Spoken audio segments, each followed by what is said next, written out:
Good morning. Good morning, everybody. Welcome to the Saturday Morning Mastermind. I'm your host today, Samantha Studebaker-Carl, and I'm here with my good friends Catherine and Kenji and Lori and Jason. And today we are continuing our discussion of the book Sacred Contracts by Caroline Myss. We are in chapter 3. Yep, chapter 3, which is called Stages of a Sacred Contract, but we are in section 2 that says, heeding the call, having been awakened, you apply new wisdom to your life at hand. But before we get going with that, I want to That's give my enough. friends an opportunity to introduce themselves, and then Catherine, you can jump out and do the reading.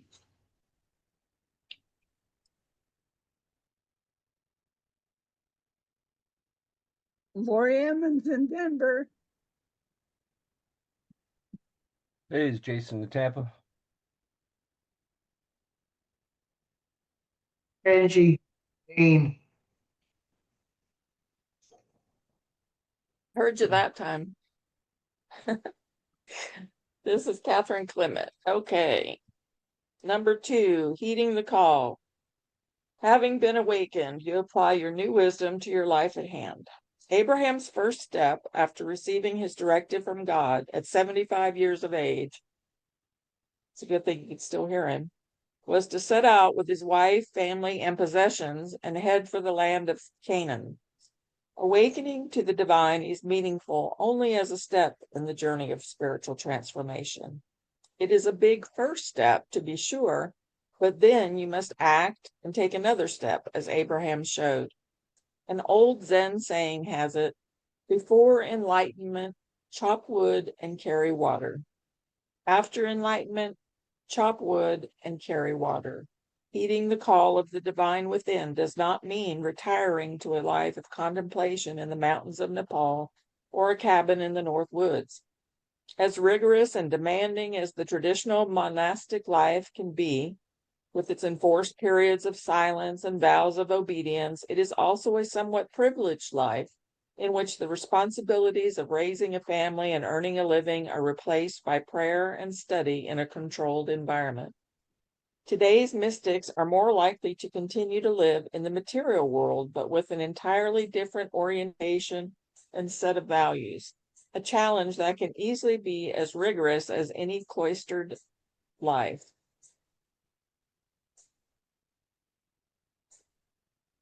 Give me just 1 second here. Sorry. Just 1 second.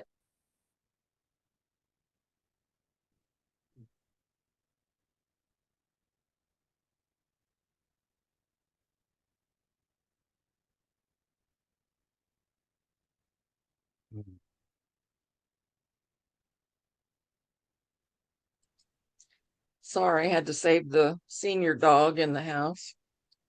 All right. Let's see.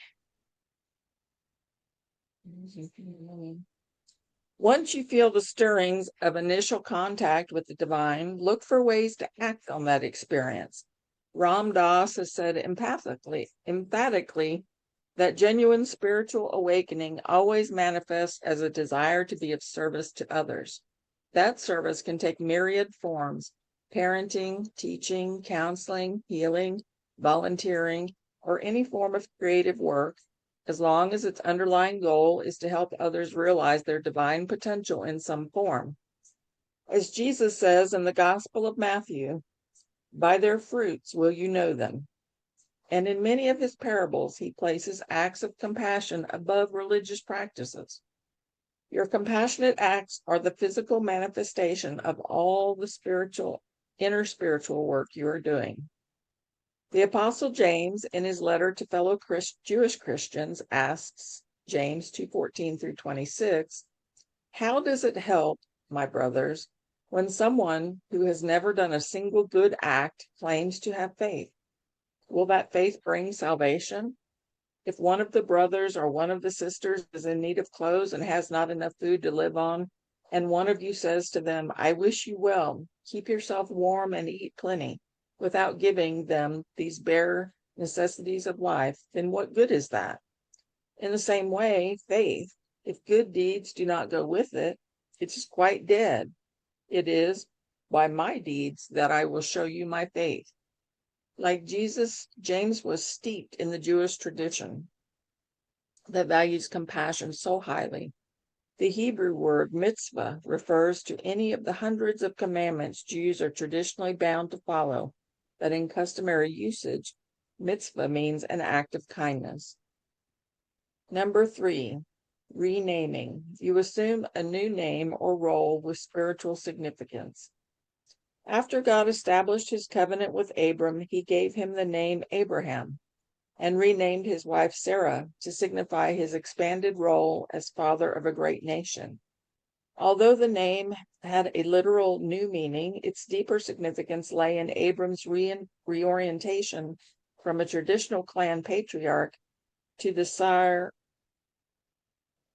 not only of a new nation, but of a new spiritual paradigm. As Thomas Cahill describes in his book, The Gifts of the Jews, that paradigm includes the Jewish people's belief in a unified universe that makes sense, in which each individual has value and significance, as opposed to the impersonal, compassionless ethos of the polytheism of his day. The descendants of Abraham, according to Cahill, gave us even more than that. They gave us the conscience of the West, the belief that this God, who is one, is not the God of outward show, but the still small voice of conscience, the God of compassion, the God who will be there, the God who cares about each of his creatures, especially the human beings he created in his own image, and that he insists we do the same. In the Roman Catholic tradition, boys and girls at about the age of 13 take a new confirmation name for the ceremony in which they are confirmed in their faith. Like the bar and bas mitzvah of Jewish tradition, this ceremony is an echo of an ancient initiation ritual. A significant number of adults have undergone renaming rituals as well, often as the result of embarking on a consciously spiritual path. Initiates into the various branches of Buddhism, Sufism, yoga, Vedanta, and other mystical traditions, too, may take or are given names in the ritual language of their respective tradition to indicate their new spiritual identity. When Neem Karoli Baba gave Richard Alpert the spiritual name Ram Dass, it marked Alpert's entry into a life of devotion to the spiritual needs of other people. Most of us, of course, do not assume an actual name when we embark on our path, and yet you may feel significantly changed and may signal that change in a variety of ways. You may create a home altar or other sacred space where you live. Set time aside each day for prayer and meditation. Work with a teacher or spiritual director to guide your development.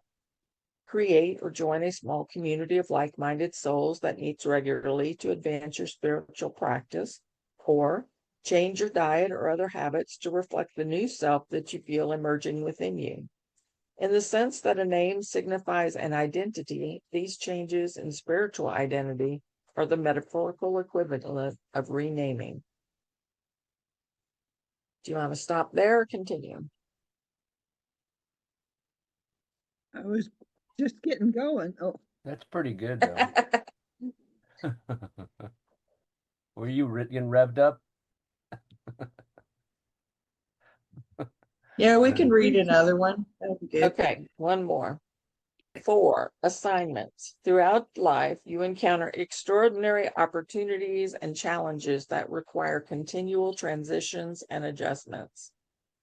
Abraham was a clan leader and a man of some means, yet nothing in his past seemed to indicate that he would father 2 nations of people, as well as 2 of the great spiritual traditions in history, Judaism and Islam.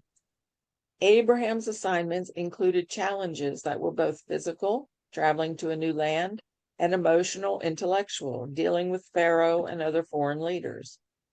In a vividly detailed scene in Genesis 18, he even took it upon himself to argue with the Lord that the lives of the righteous in Sodom and Gomorrah should be spared, though he himself was but dust and ashes.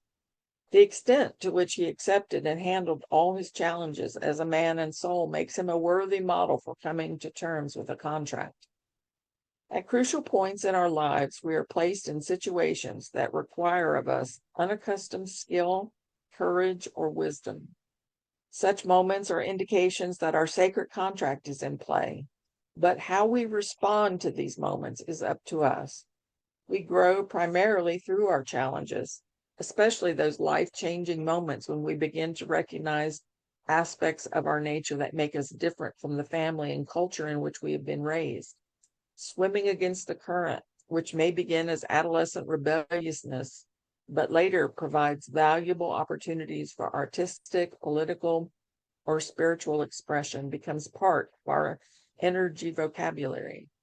Examine your own life and look for unusual challenges that presented themselves and that seem to go against the grain, more or less forcing you to make changes that you might not otherwise have made. Often we are unhappy with how well we respond to such challenges and opportunities, but total competence, success, or victory isn't always necessary as long as you make some response. The old truism, whatever doesn't kill you makes you stronger, may well apply. Don't be overly harsh in your self-assessment, but look for unexpected results. By his own account, Christopher Reeve wanted to die after a riding accident left him a quadriplegic, and he asked his wife to pull the plug on his respirator. But in time, he came to the point where he chose not only to live, but to show other people how to live. He chose to embody the truth that your value as a human soul does not decline just because your body is seriously impaired. He accepted what was necessary to reach his highest potential. It's quite possible that he would not have been able to do that if he had not been injured, although his track record before the accident already shows an orientation to higher goals. Still, the sight of Superman in a wheelchair is an image of an archetypal power that alone has doubtless caused many people to rethink their own lives.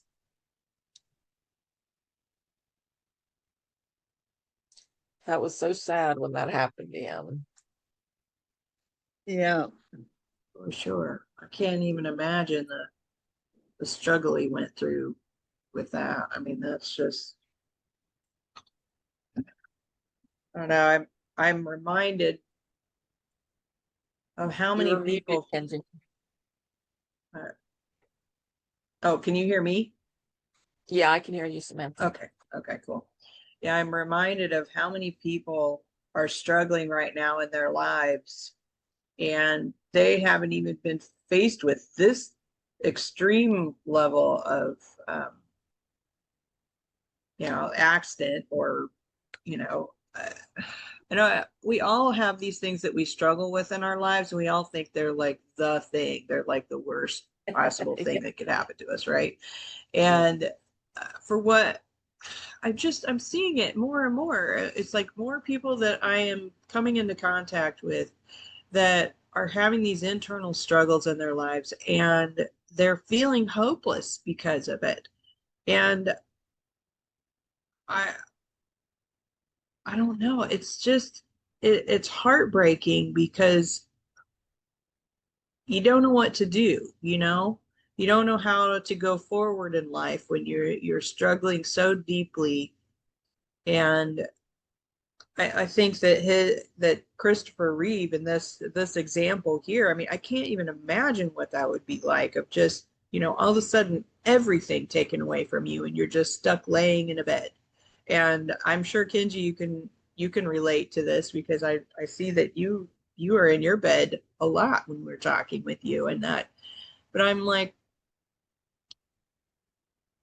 I don't even know. I have trouble finding meaning in my own life when I have 10 million things going on all the time, and I see other people that are going through life and they have so much going on and they're still feeling like that it's just hopeless. And I was hoping that, by reading some of this book, it was help us just find something more, I mean, over the years, we've read so many books that have helped in so many different ways. And I don't know. I don't know what I'm have trying to to say. find I'm the just, nugget in here. yeah, something. And I don't know. My heart goes out to so many people, and Like I have multiple people in my life that have recently come to me, not like coming to me and saying these things, but we've been in conversation and things have come up, and there are so many feelings of hopelessness, and there are so many feelings of overwhelm and anxiety and not knowing what to do. And then there's that aspect of the suicidal thoughts and feelings about what in the heck is the purpose of life and why are we here, and all of those things. And I feel like it's like more and more people are having these feelings, and I am like, what the heck? How do we resolve this? How do we how what is the solution? You How do know? we help somehow? How do we help ourselves when we're feeling those feelings? And I'm thankful for Christopher Reeve to have been able to find a purpose in his life, even though he, had this experience. But I know that that's difficult for so many people, and I'm sure he had a lot of people around him that were helping him. And but yet there's so many of us that just don't even know where to turn and don't even know how to start. And I'm thankful I have you guys to talk to when I'm going through some shit. and I know that we've all been through it in one way or another, and that we at least have each other that we can lean on and be like, I'm struggling, and uh I know you can't fix it for me, but I know you could be here and listen to my baloney that I'm talking to myself about, at least there's that. But I don't know. That's all I want to say right now.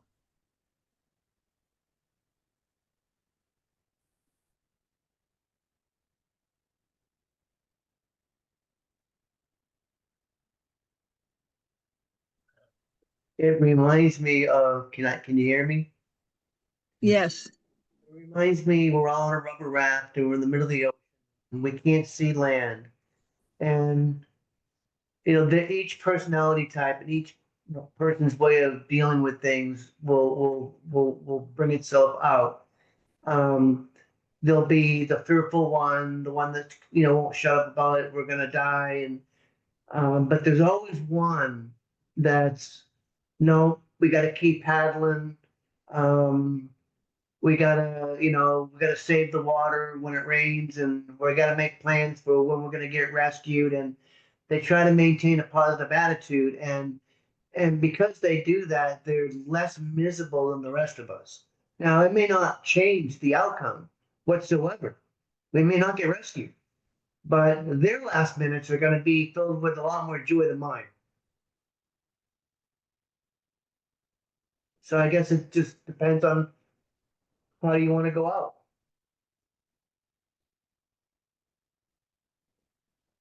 I guess it's better than being all doom and gloom and everything is gonna take me out or something, and not on a date. That's not what I mean. That's a quick way to only have one. Go on a Only date. have, Yeah, go on a date and just start talking about all of your. Yeah, that'll be the end of that person. Go on. yeah.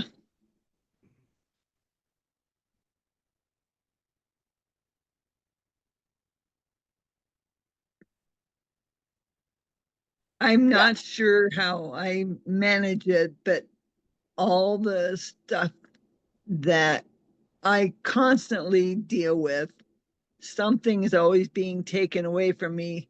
And somehow I still can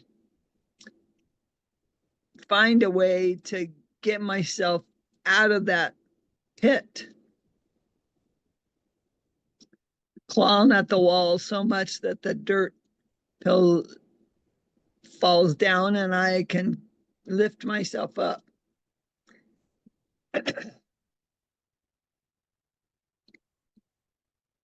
But it's this whole idea, excuse me, of having made the contracts before we were even born, signed the contracts. Yes, I'm going to do this. Haven't talked very much this morning and it's froggy. That's okay. To me, it sounds like if we signed a contract with God prior to this life on what this life was going to be like, then there must be celestial lawyers that we can call upon. Forget the lawyers. Like, wait a second. It's like you download an app and you decide you want to play this game or whatever, but in the fine print, there's a whole bunch of shit that you didn't read that part. I didn't read You the just fine ignore print. that part. Yeah, I just ignored it. We wanted the fun part. We didn't realize there was going to be so much of the not so fun part. I don't know. Uh, I am reminded, it was talking in there about the the spiritual awakening and then taking on, what was it that they were saying, is that doing acts of service and being in service to others.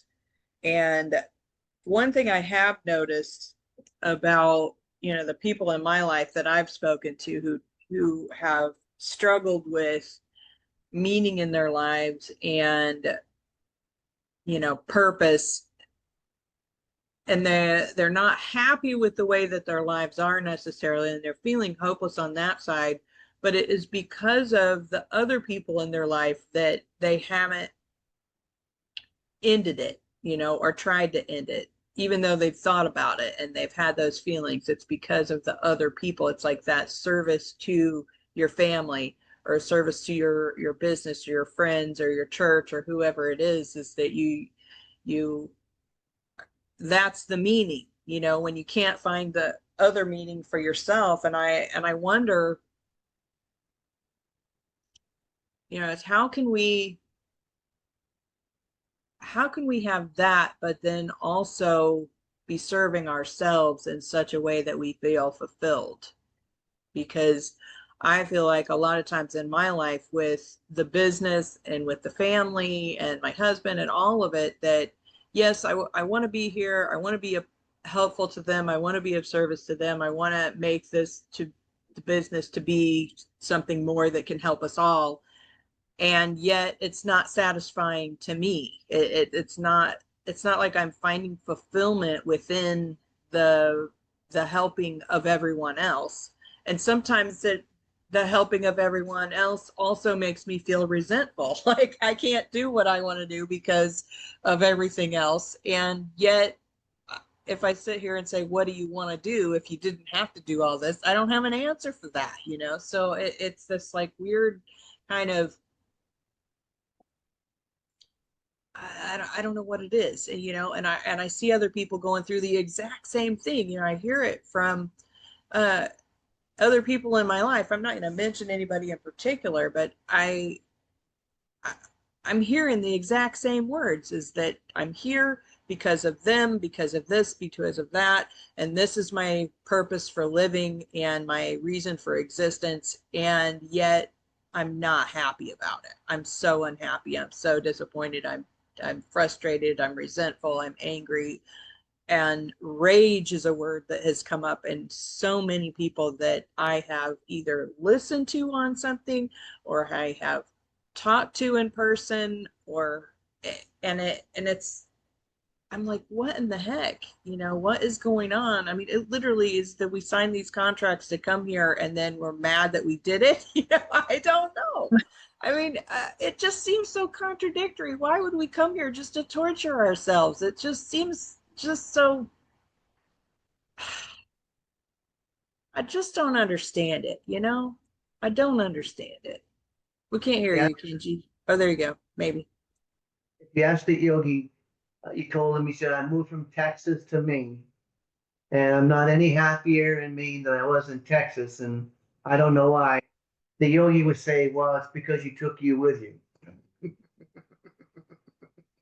That's what he would say. Yeah, I Yeah, know. I know. I mean, I know that, it's like going on vacation. It feels good for a minute and then you come back home and you think, oh, well, being on vacation would be I just need to be on vacation all the time, right?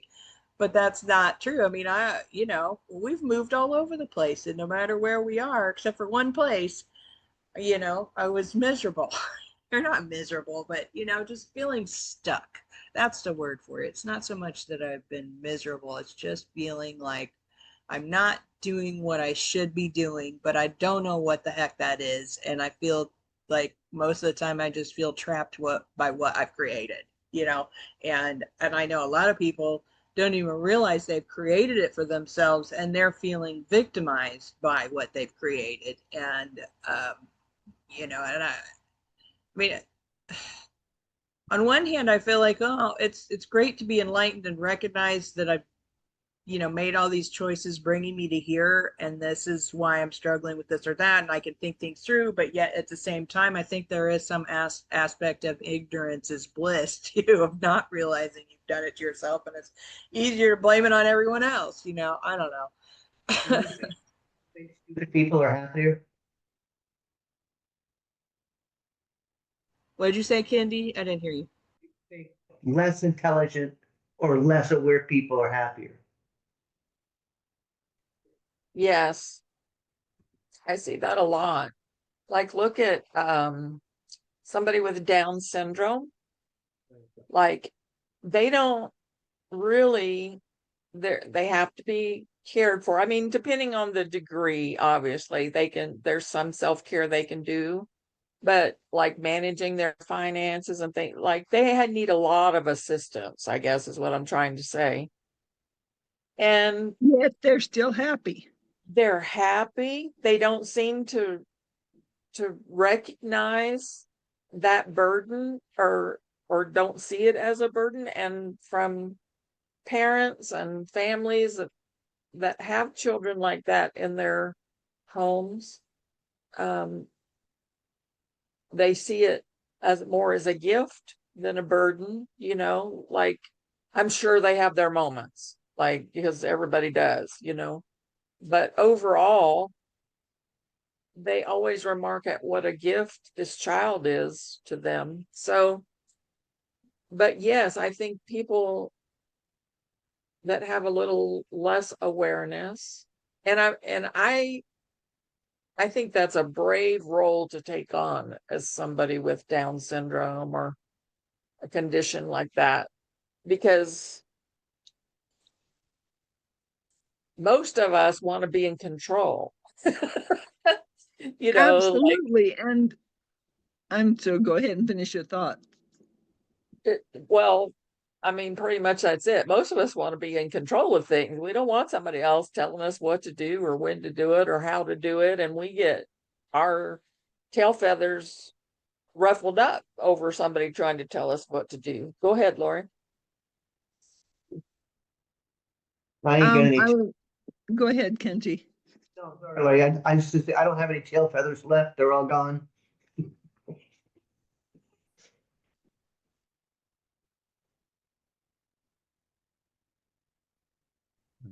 Somebody came by and ran them over. Sorry, I lost my thought. I knew you were going to forget it. That's why I told you to get in there. It said something about tail feathers, and I had to jump on. No.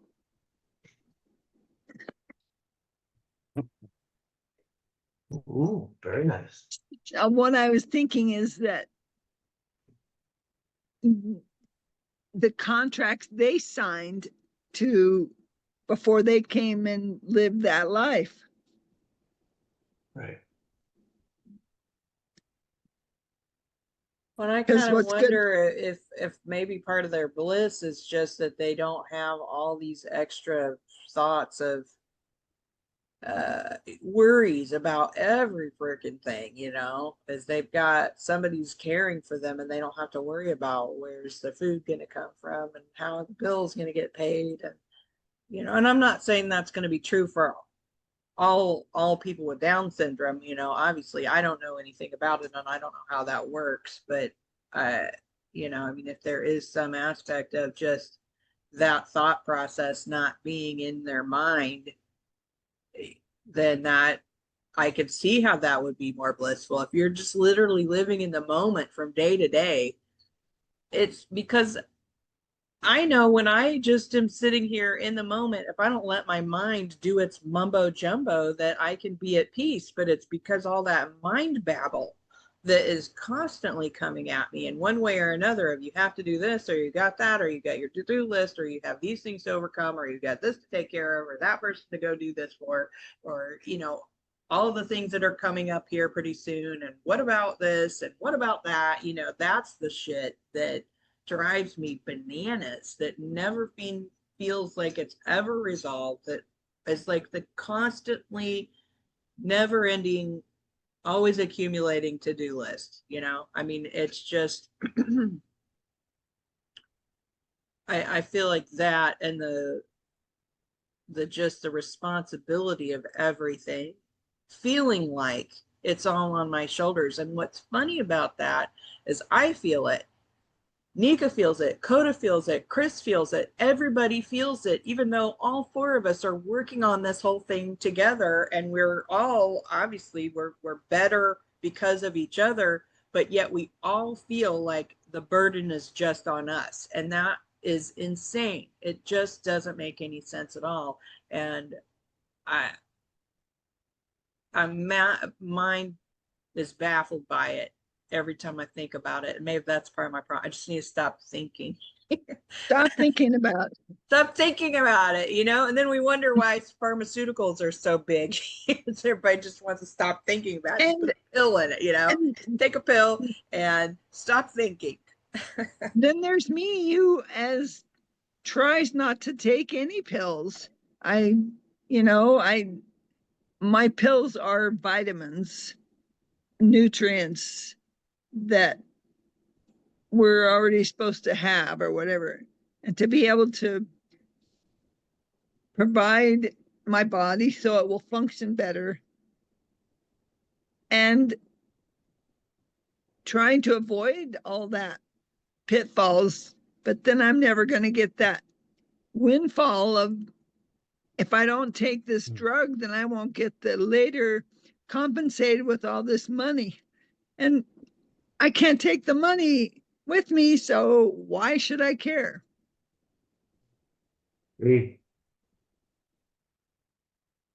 I've been juicing,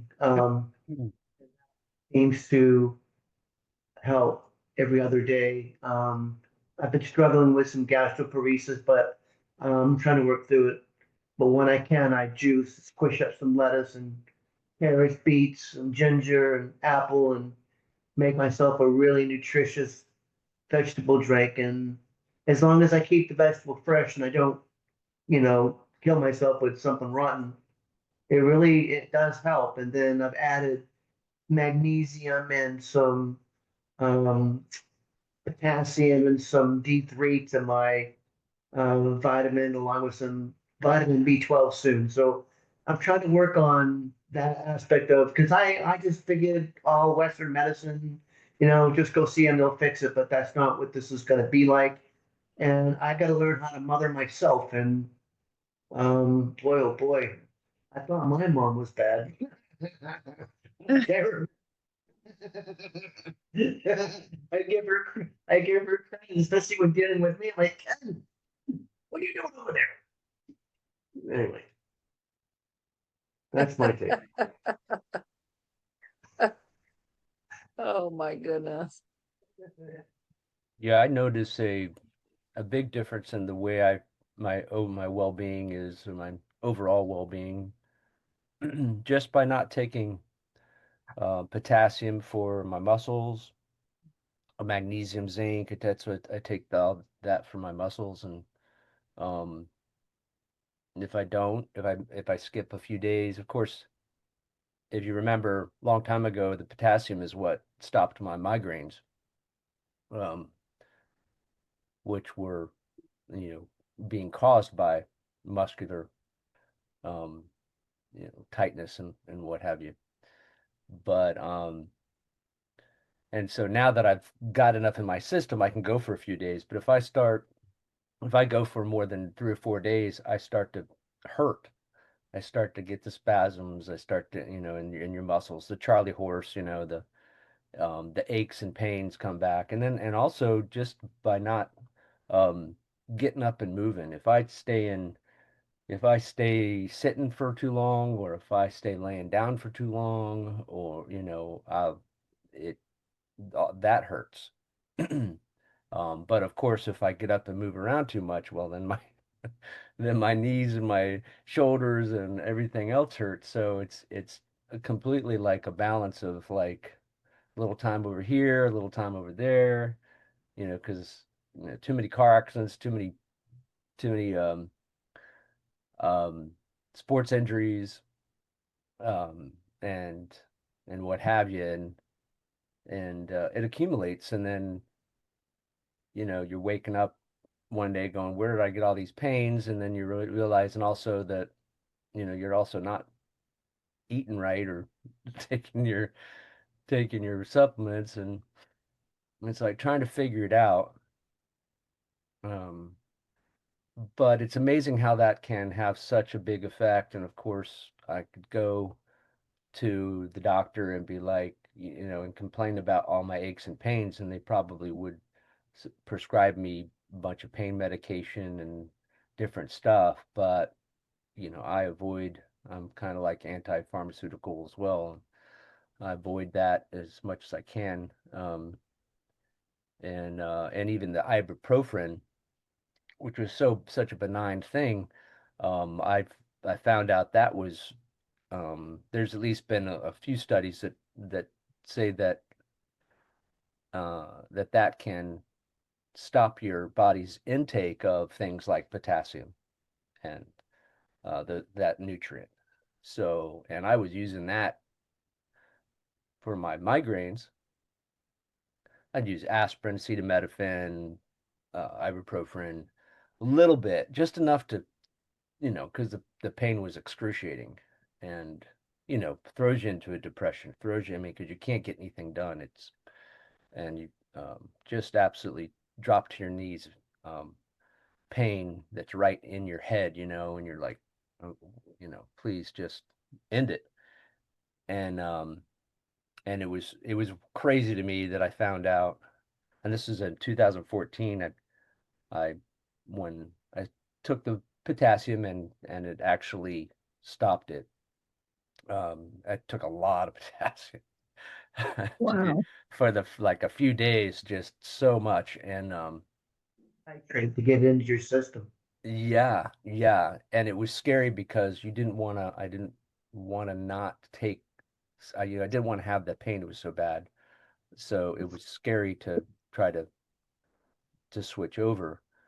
Um, but it was to the point where I couldn't take enough ibuprofen to really stop it. I was taking the max amount, and my stomach was, you know, I was feeling queasy and starting to get stomach pains and stuff, sour stomach, whatever, from taking that. And so it was suggested to me that, well, have you tried potassium? Like just a regular relaxing type of a suggestion. I'm like, well, no, but I'll try anything. And I really, and I'm so thankful for that. Because you just wouldn't believe that something that simple could stop something so intense um, from happening.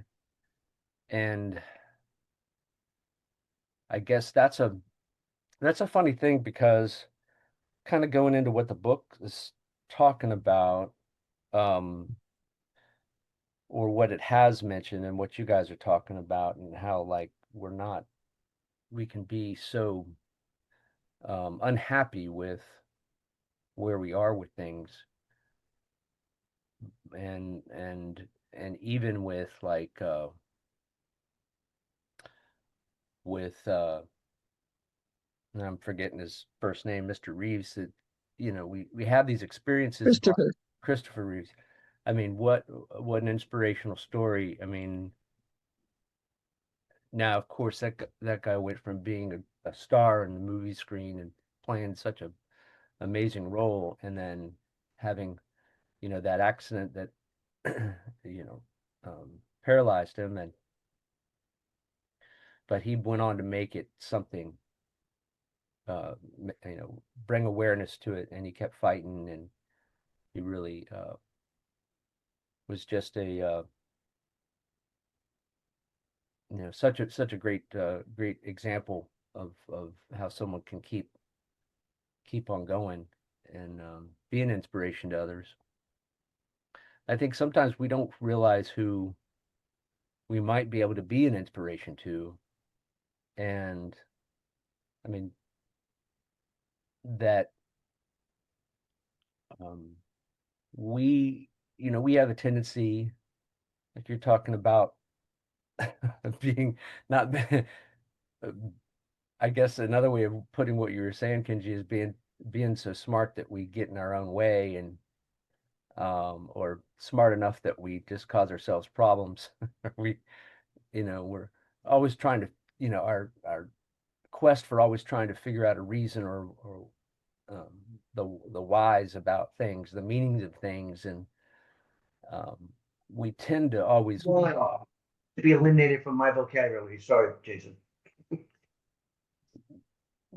we tend to want to look back and go, how the heck did I get here? And then we look, and then the things that pop up are usually like the bad things, like, oh, I remember this happened, oh, and then so and so did that, and oh, this other thing, and then I messed up and did this, and and we because we sort of have to, we end up doing that to ourselves so much. We make it so difficult to move on. And like you said about the guru, I think it was that you were saying, well, because you took your problems with you when you moved, you that's kind of how we we go, how it works for us when we almost find our identity through the things that have happened in our past and have put us in the position that we are today.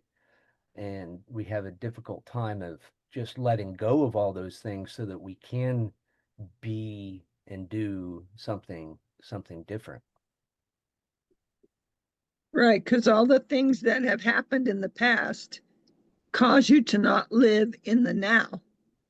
And if everyone has those contracts they signed before they got here,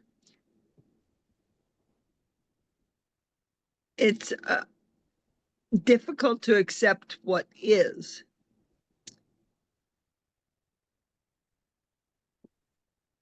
And to be responsible for whatever I am providing service to whoever,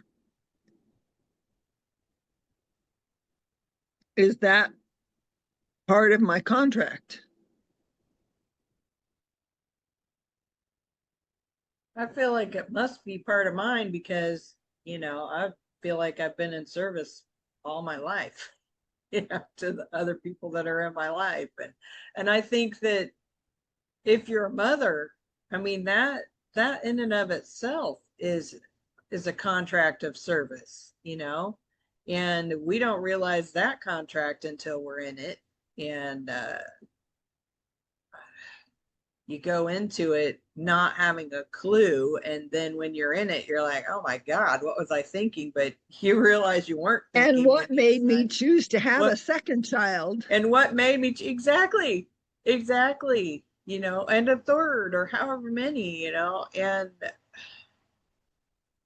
it's a weird thing. It's almost feels like it's out of our control. And I know for many generations it was, it was not in anyone's control except for biology, and but even now in this day and age, when we have so many options available to us, people are still ending up with children when they didn't know what the heck they were getting into, and then now they're in it and they're like miserable, and it's like I love my children, I really do, but I love my grandchildren, but if I'd have known what all it was going to take and everything it was going to suck out of me, I don't know that I would have chosen it, and no matter how much, I watched my mom struggle when we were all younger. And I know looking back now, at that point in time, I didn't know because I was a kid, but I look back on that time and I'm like, I don't know how she didn't kill every single one of us and herself included, because it was just absolute chaos all the time. And it's like as a mother, I mean, I knew when I got to number 2, that was it. That was the most that I could possibly handle in as a mother in that. And I knew, and there was just absolutely no way that it was going to be any more than that. But I reached that. I realized it, but I see other young mothers that they don't realize it. Yeah, and yet it's very obvious to everyone else. You're at your limit, girl. You gotta stop. And what's been really getting to me is that the act of the feminine being able to create another human being and then to feel like I really screwed that up, I made some bad choices and blew up the whole scenario. But somehow that's part of the contract, right? Yes, I guess. I don't know. I mean, what worse punishment in life if you care about somebody, let's say that you were abusive and you never figured it out, to watch your child struggle through life, and to not be able to have the things in life that they want, to always be unhappy and maladjusted because you were maladjusted and didn't know how to connect with the child. But I think a spa day. I think every woman needs a spa day at least once a month, and then get their toenails and their fingernails done at least once a month. Yes, that's a must. And I think, man, that's just something man has to learn. That's what you need. You need a little TLC, a little. And that's fine for women who like to do that, but for women who could give a hoot less about that kind of thing, there's some other something. Well, Oh, sorry if I my don't get struggle my my struggle I could go and do that if I wanted to, but I don't. And my struggle is that I'm the one keeping myself from doing the self-care things that I know are good for me because of my never ending, always growing ridiculous to-do list. It's just like I I'm do it to sorry myself. if I don't go get myself a pedicure, I have to pay all this money for it now. Then my toes hurt. My big toes hurt and get ingrown, and so I have to have someone do it. I can't do it for yeah. myself. And that is the toughest struggle I have, Picture. being an independent type person. I want to do it myself. I What, Kenty? would send a picture of my toenails. Pretty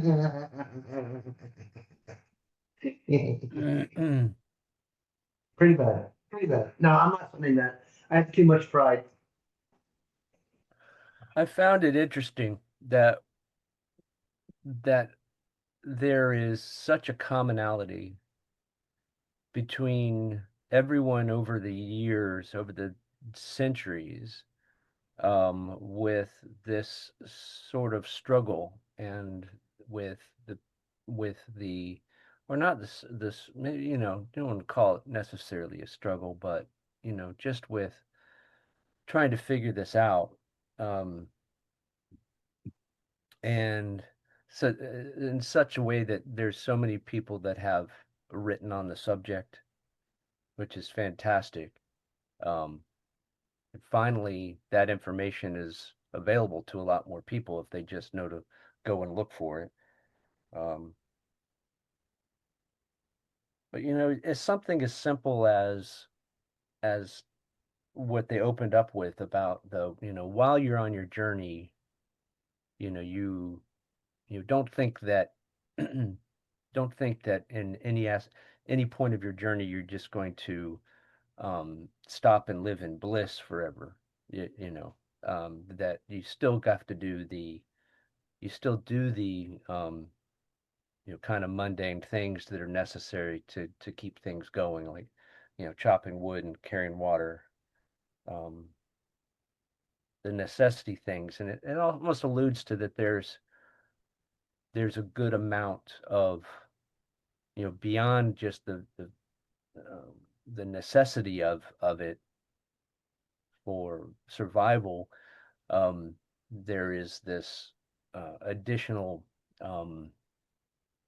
benefit from it, as it is part of as if it is an essential part of the journey to, say, enlightenment, or finding your purpose in life, or figuring out your contract, so to speak.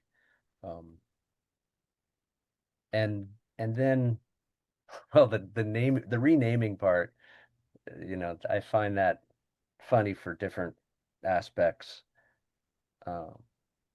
but also, interesting, that being such a thing from, history's past, that, and but also there was times where you're in a group and you're like, maybe you're the authority figure, like, is meeting the new people in the group, and he like starts giving people names, like, just, it's a, what's your name, Joe? I'm Jonathan. Okay, well, I'm gonna call you Skippy.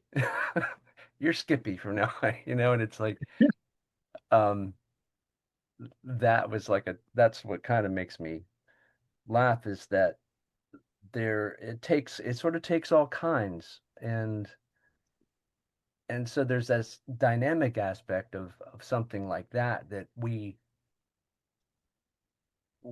are almost looking to change our lives and change ourselves, or change our name, um and do that with purpose, and for our own reasons, when out of the blue it can be done with without our consent, um and just like things, happening, um and then the book goes on talk about transitions and adjustments that we must, kind of like, we must learn to be ready for those transitions and adjustments along the way. So, but this whole through this, this whole understanding that has been, I mean, it's been a topic of conversation for as long as life has been on the planet, apparently, and it's interesting that we're still working on it, figuring it all out. Right. And then there's the accident factor. People don't plan to have this happen by other people's actions or lack of action. And I'm sure Christopher Reed wasn't planning on, in his mind, going through life, and all of a sudden I have this accident and I have to totally refigure my life and what my purpose is. And Yeah.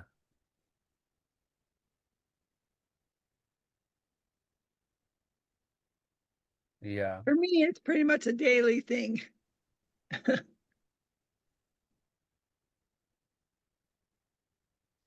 And the Going things back to what, oh, I'm sorry, go ahead, Jim. Oh, please go ahead. I was just going to revisit something that Samantha brought up earlier, that there is such a sense of hopelessness around the world. And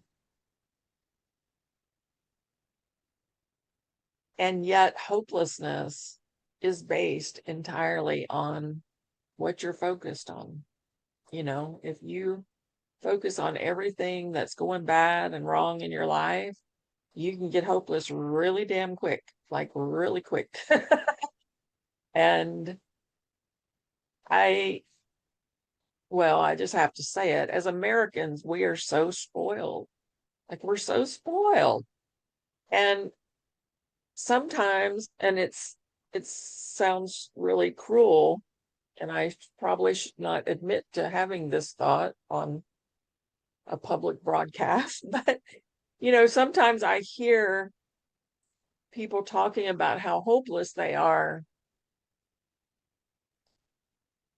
And they have, like you were saying, Samantha, that they don't have anything major going on. Like they have a very blessed life as opposed to 90% of the planet. They're living as a king or queen would, with, running water and bathroom within a few feet and a refrigerator full of food. And yet they are still able to focus on all of the negatives in their life, to the point where they become hopeless, to the point where suicide, we sadly, in the last month, we lost 2 that I know of in the CRPS community. We never really know if everybody's still out there, because it's not like everybody checks in every day or anything, but at least 2 that I know of we lost in the past month. And even myself with CRPS, and I'm sure Kenji, you relate to this. I mean, I have a lot of stuff I could focus on and be really super miserable and hopeless and suicidal.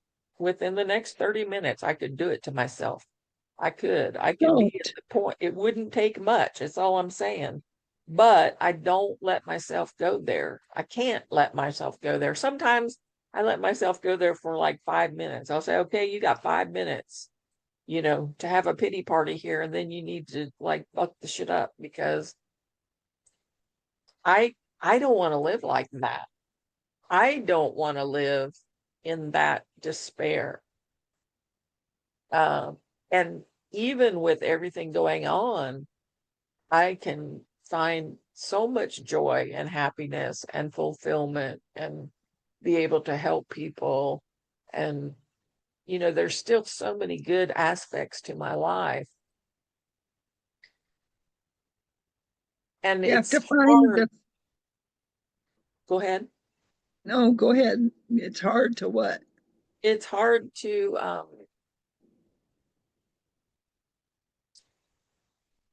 it's hard to accept that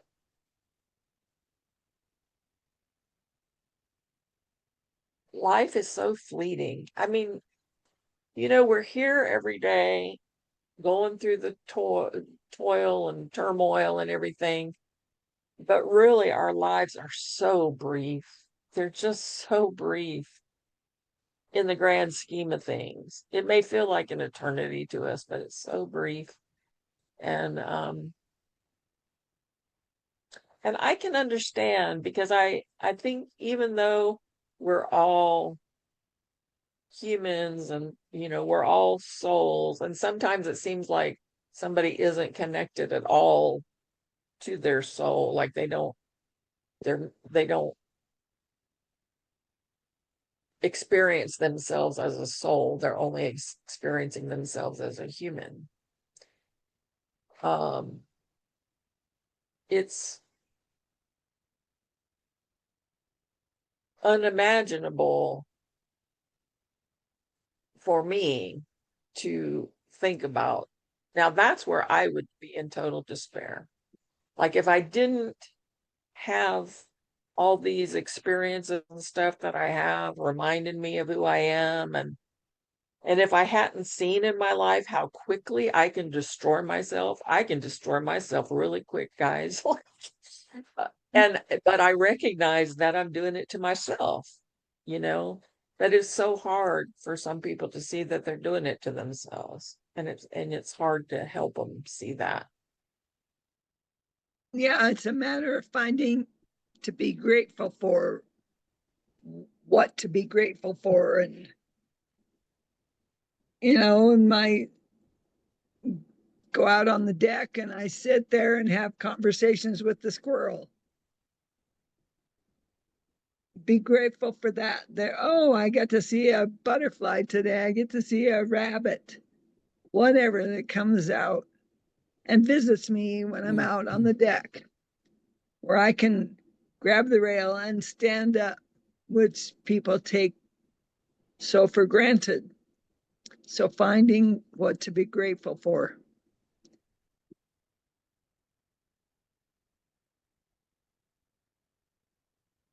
Yeah, living in the now and being grateful, finding something to be grateful for now, because we can definitely do it to ourselves as far as it's the more I look into it, I know sometimes there are things we can't help, but a lot of it is that just the choice of what you want to focus on. And I think what you said last week, I think, Lori, about your imagination and everything was a thought before it was brought into existence. Perhaps, There is nothing existing that wasn't a thought first. And right. God thought of us. It's just what I believe. And so Thought what if me into existence. and so what if the contract is less of a thing about, you know, who's to say it's something that we were told, you have to go suffer these things, or you know this is your purpose. What if it was more like,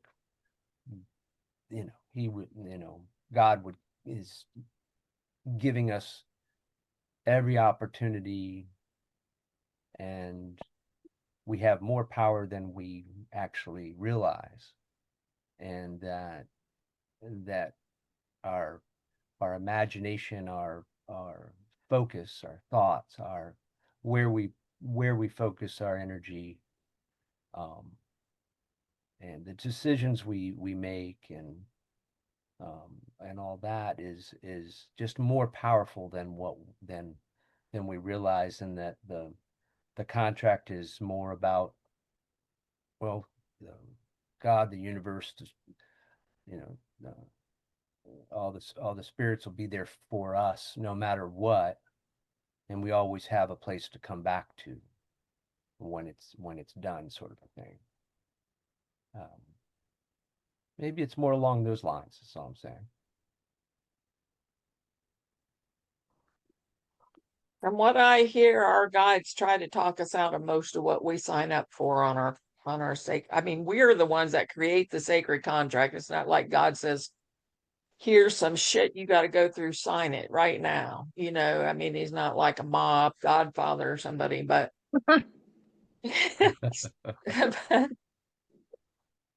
but I mean, from what I hear, like our guides, they really like, are you sure you want to take that on? And we're like, oh yeah, I can do it. And I can show people, and I can inspire people, and I can do this, and I can do, yeah. And then we get down here and we're like, oh my God, what the heck did I sign up for? But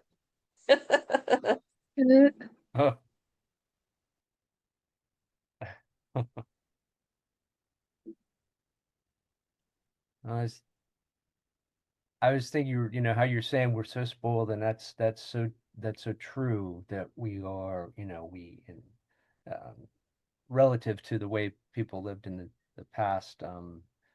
Most places around the world, we have so much more that you could kind of consider it as that we're spoiled in comparison to, hundreds of years ago or thousands of years ago. But we also have so much bigger expectations too. So it's almost like it's trying to, at the same time that we're acquiring something that we feel like is, so vital, we can barely appreciate it because there's more out there that we want for ourselves. Um, that's kind of the rub. But I was just thinking, when in that, you know, the discovery of the passage of time, and how to um, understand that and record that. I mean, think about how, like, if we didn't have clocks, and we didn't understand time, we didn't know how to keep time, we would just, you don't really recognize the passage of time when now is all that we have. But we just would, like, you know how they say you wake up one day and you're all of a sudden, you know, you're old and you're not as able to do the things that you'd like to be able to do, and it just seems like it's so all of a sudden. But, but even I think that a lot when people have children and when you're raising the kids, it seems like forever. And then when you get to the other side, they're grown up and you're like, where did the time go? it's like the now is forever, but it's also so fleeting, and the opportunities are not just time, but opportunities are passing us by. And meanwhile, we're stuck in the past or worried about the future, and we're not enjoying the now. Um,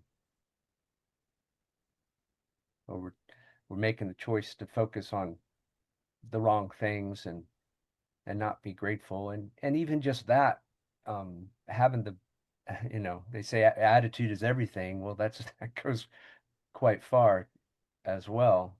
You know, if you've got a bad attitude now, you're probably going to have a bad attitude later. So sort of, you know, it might not be your choice then, but it's, I need a new name. there you go, right? I mean, it gives you, you know, a new name, you get a new license to be a different person and do differently. Hmm.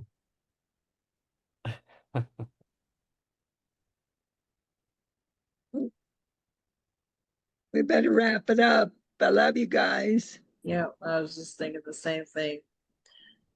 It's been great talking to everybody today, and I appreciate all your thoughts and the especially the reminder of you know, you're doing it to ourselves. I mean, I know that. I know I'm doing it Ah, to myself. You know, how do I stop doing it to myself? You know, Yeah. just trying to focus on other things, but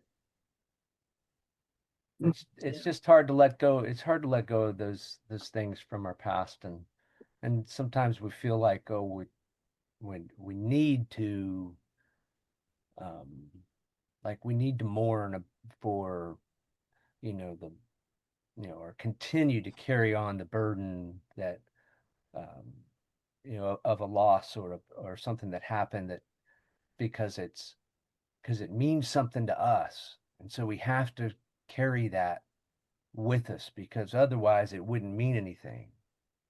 Um, and so, you know, that makes it, it's like a human characteristic that we have that we can't, you know, let go sometimes. I And have then to that can, carry this throughout eternity and space like you are, Jason, there with your background. Oh,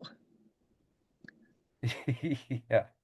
Well, and I also feel like it's the aspect of this concept of always having to improve and be better and be more. You know, there's that kind of you know, keeps you from being in the moment. It's always thinking about the future, what's going to happen in the future, how's everything going to work out, how are we going to survive with the economy and blah blah blah. You know, it's all those things that you get caught up in that, and then you can't enjoy the now. You've got everything right now, and yet stuck in this worry about the future.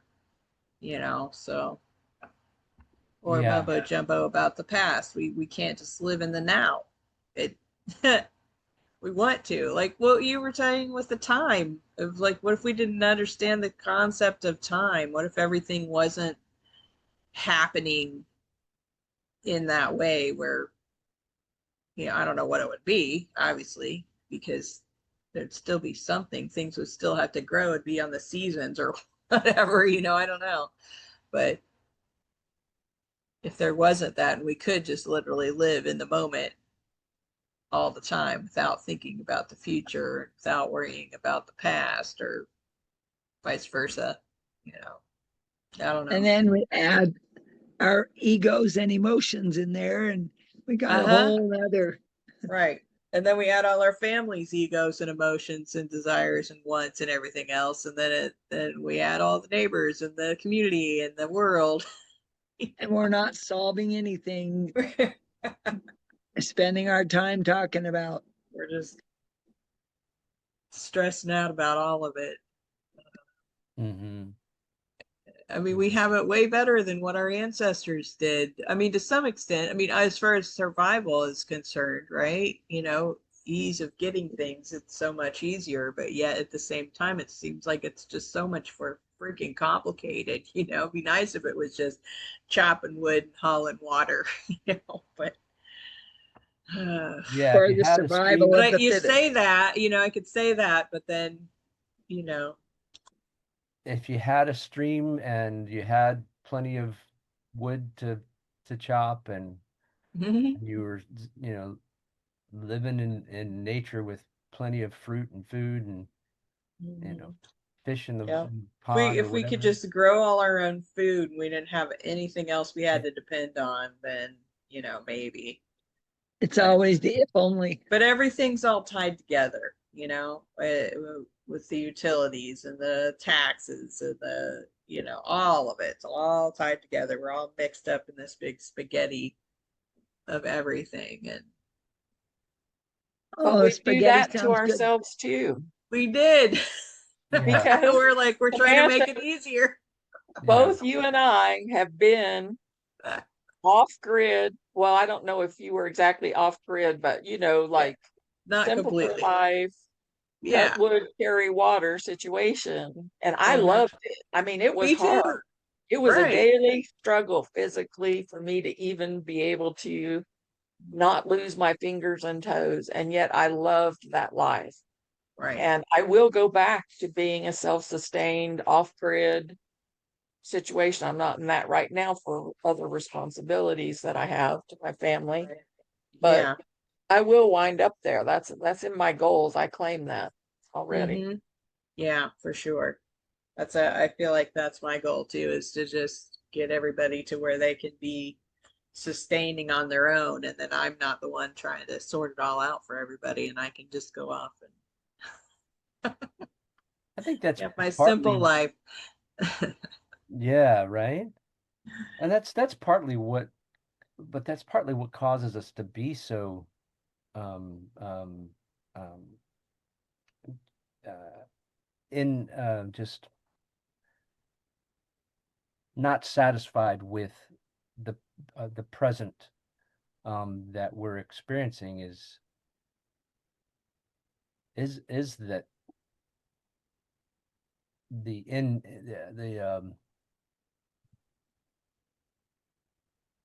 just the idea of life being so fleeting and the impermanence of it all, and that we can be spoiled and have everything in the moment, but we know it's not permanent.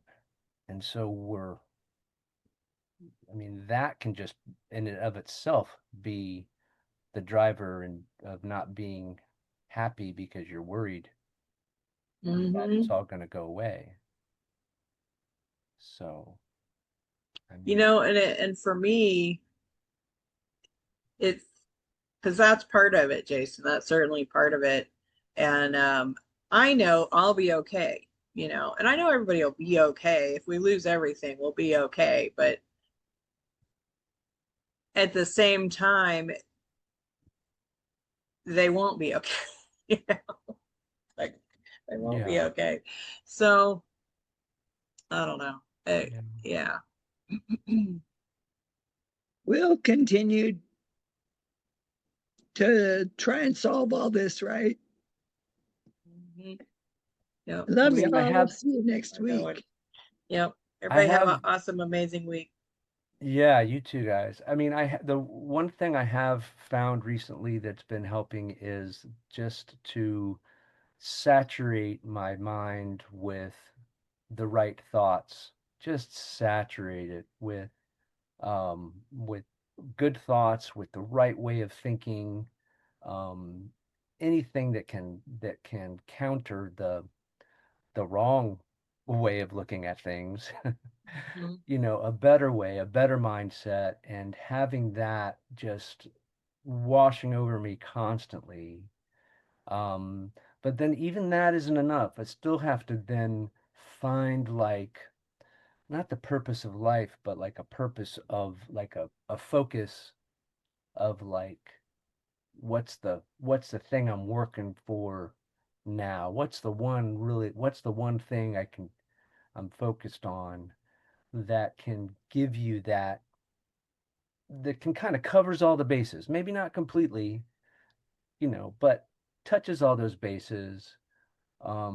Perhaps in the same way that someone you know, caring for someone else does, that allows them to feel like they have a purpose and it gives them something to think about other than themselves, and also fulfills, you know, in their mind, fulfills the idea that others see that they're doing something with their life as well.